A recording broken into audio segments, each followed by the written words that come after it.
Very good explanations. If we had enough time, we would advise each other. If your group is facing in one of these, what should you do? For example, lack of focus, fighting on too many fronts. Basically, a strategic plan will help you. Develop a strategic plan that will narrow down to what needs to be done. What about lack of knowledge of the cultural context or environment in which to bring change? Make it a requirement that we must do an analysis of the culture and the people and their beliefs before you can bring a transformational project. What about unresolved conflicts? Find a way of creating a desire with the people to deal with conflict. Show them conflict is not negative. Conflict is okay. But the way you resolve it is what will matter. And create new methods of dealing with the conflict. But I think related with this is also clearly indicating rules. What do you do with a pastor who impregnates a church member? There should be clear rules so that it will not become a conflict. It is already clear when this happens, this is what happens. And so it will not be regarded as a conflict. It will be seen as a way of applying the rules earlier agreed. What about cultural tradition that resists change? It just means you have to look for a critical mass of people. Show them why that particular tradition is either not biblical or not forward-looking and not useful to the society. Once that critical small mass has accepted it, now give them the responsibility to share with their friends. And once there is a critical mass, you can actually go ahead. What about dependency? Train people right from the beginning. I was reading a biography of a Chinese, of an English missionary to China. And he said the church, he could not ask for money from Britain. The people who got saved made churches similar to the houses nearby. People say, no, let's send you money. He said, no. It will make them dependent. Let them, if the houses they live in are mad, the churches they build are mad. And by the time the Cultural Revolution, 1948, Mao Zedong came, those churches that they were established by that missionary survived because they did not require outside support. And you can create that in your community. And lack of strategic planning means that it should be made a requirement of all churches within your denomination to have that. And give a responsibility to one person in the head office to be the assistant who moves from church to church, helping them to write a strategic plan. Lack of resources, they say in English, make your dress according to the size of your cloth. Live within your means. And if you teach that, it means the project can progress. But you may have wanted to finish the progress in 2 years. Because of lack of resources, you finish in 4 years. It will still finish. And we can go on. It's a very, very important thing. Let's just pick one of them, conflict. Conflict transformation seeks to resolve divisions as well as increase capacity on the part of the parties for resisting future recurrence. The following are steps or strategies that parties in conflict can take or make to transform the current conflict into a learning and community enabling process. Like this community where the pastor had impregnated a girl. What were the issues? You could see, if you had spent time identifying the main issues, you would have discovered it's based on wrong assumptions. All unmarried boys are immoral. All pastors are immoral. And if you check what are the main issues, you can handle them. Step number 2 is, once you understand what the main issue is, now spend time clarifying that particular main issue. What do they mean? Why does it annoy them like that? How did it arise? Get the facts. And number 3, clear. Don't deal with opinions. You can't avoid opinions, But let people know that's an opinion, not a fact. For example, children of pastors don't get saved. That's an opinion, not a fact. There has not been done a research. And with opinion, we are allowed to differ. On facts, we don't differ. You know, they say the easiest conflict to resolve is one that is based on content. All you need is bring the content, and the problem is over. So establish the facts, and the facts themselves will help resolve the issue. Number 4, clarify motivations and interests. Because, like for example, you are in a group, but there are 2 people who don't see eye to eye. If this one suggests we go to Nairobi, the other one will also say, no, we go to Mombasa. They always go opposite directions. When you identify what the motivations and interests are, you can resolve it better, because you now realize that's not a problem for everybody. This is a problem between the two of them. If you don't understand the motivations, you will think that the quarrel has something to do with the facts. So go down until you can clarify the root causes of the conflict. You are seeing the branches. Where are the roots? What really caused it? In other words, this is a problem. But where did the problem come? You know, for example, if you're talking about a pastor who impregnated a person, maybe when you start checking, it may be a church structure that does that. In other words, you go to a place and there is no amount of preparation for new pastors on how to deal with opposite gender. So you can see, although what we are dealing with is a pregnant lady, the root cause is the structure of the church. So let's always learn to go to the root causes. Because if you sort out only the leaves, cut the branch, the more branches will germinate. Really, that's what we are talking about. But they go on.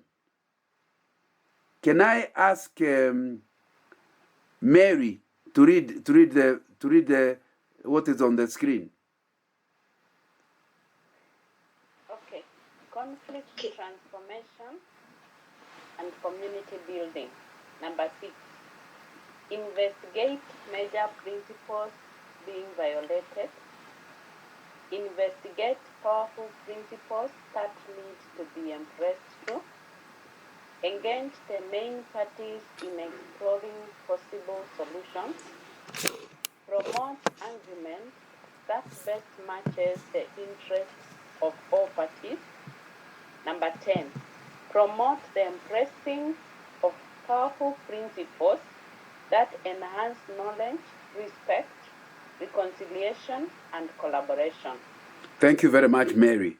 Anybody wants to comment as to why in one of these 5 items is important in resolving a conflict? Why would you not want to pass that step? Pick any step and comment.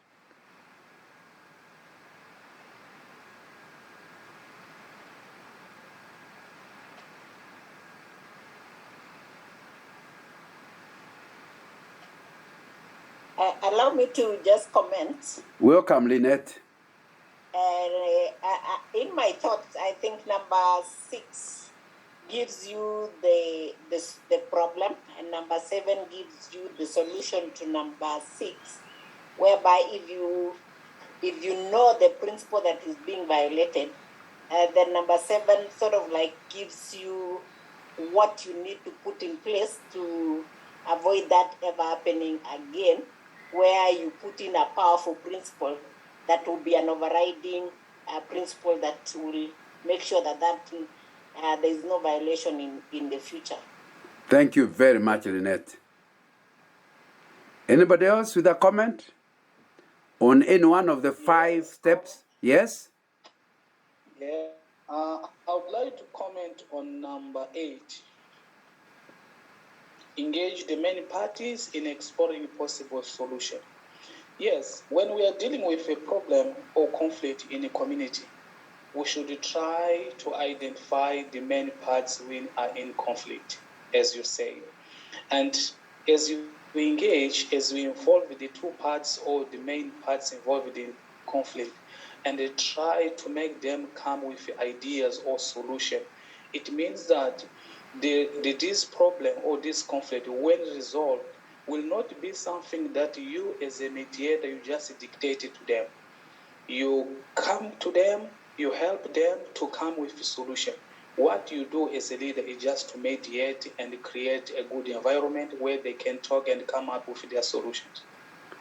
Philip, can you give an example Yes. within TEE project? Okay. TEE project. Some TEE collaborator or some TEE managers in our context, they work in some theological institution. This TEE does not belong to the institution, but it finds the institution place where it can be implemented to cover the community. What can happen is that some leaders of institutions, they may think that TEE belongs to the institution. And the one coordinating TEE can say, no, I may not give you a report on what is being done in my area because TEE is not part of the institution. So if I'm given an opportunity to mediate this conflict, it's just to come up with the two leaders or the two parties. You ask TEE leader, what exactly do you think is a problem if this one gets information about what we are doing? And what about the leader of the institution? What do you think is a problem when the TEE leader does not give you the information? I think they are going to share their concerns. And I ask them, what is the solution? What do you think is a solution, you as the leader of TEE? And what do you think is a solution as the leader of the theological institution? And I think from there, you pick what is good from the side A and what is good also from side B. I think conversation is the best way of resolving conflict. So when you are engaging in the conversation, maybe you come out discovering that what is creating conflict is not something which is about all the theological institution. We are dealing with personal problems. And from personal problems, you discover, no, we should not make a confusion between what is a personal problem and what is institution problem. So trying to come together with these ideas from these two different sides, they come up with their own solution. I'm not the one giving them solution. They come up with solution. What I do as my task there is to mediate this conflict. Thank you. That's a very good example, Felipe. Very good. Who wants to be the last one to comment? We are talking about challenges, and we are giving examples of how each one of these steps, resolving a challenge, resolving a conflict, can help you in a conflict in your community. Go ahead. Let me briefly share something about some issues related with examination in our T group.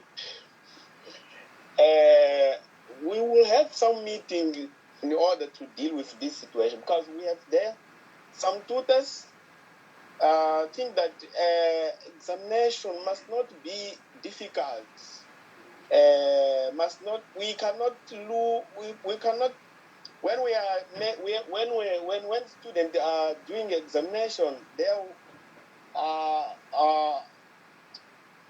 they must be or feel free. But we have there also another tutors think that not this is not a good way. We need to do examination as it's very, very, very matters.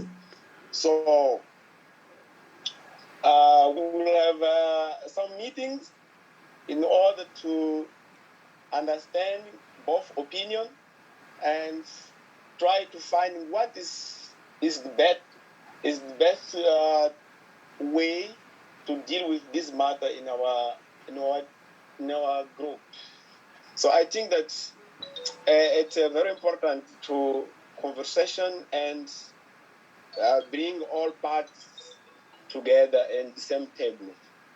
Okay, so you are using the the principle of bringing all the parties, engage the main parties together. Number 8. Yes. Okay. Thank you very much. That's very, very useful. So I hope each one of these you are learning about steps or strategies that can help you resolve a conflict within a community. If you don't resolve the conflict, the whole project will come tumbling down. You will not bring the transformation you intended. Any question on any one of the 10 of them? Okay. We are now talking about group discussion. And we are breaking into groups. I think let's break into 2 groups. Mike, are you with us? Okay, yes. So, But let me explain the questions first. When you come together, tell us what conflict are you involved in now that threatens the health or effectiveness of your personal life or community. You can choose your life, you can choose your community, you can use the family, you can use the clan. Give a live thing so that the group can help you with it.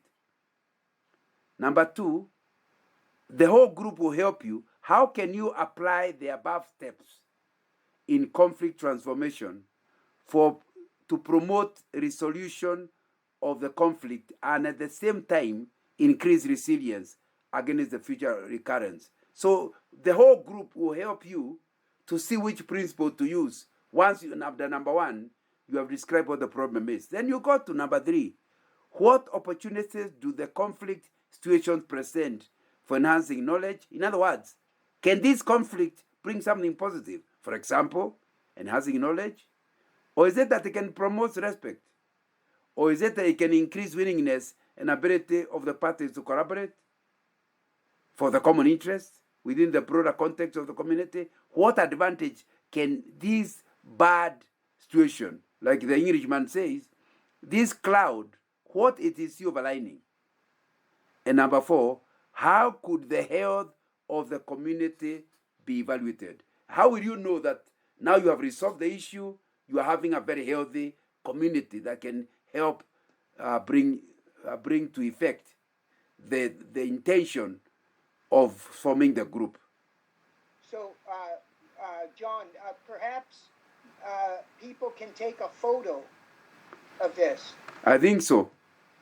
Yeah. But I'm also intending to put it in the chat box. Wonderful. Okay. Yeah, but of course, take a picture. We have your camera. Take a picture as you go.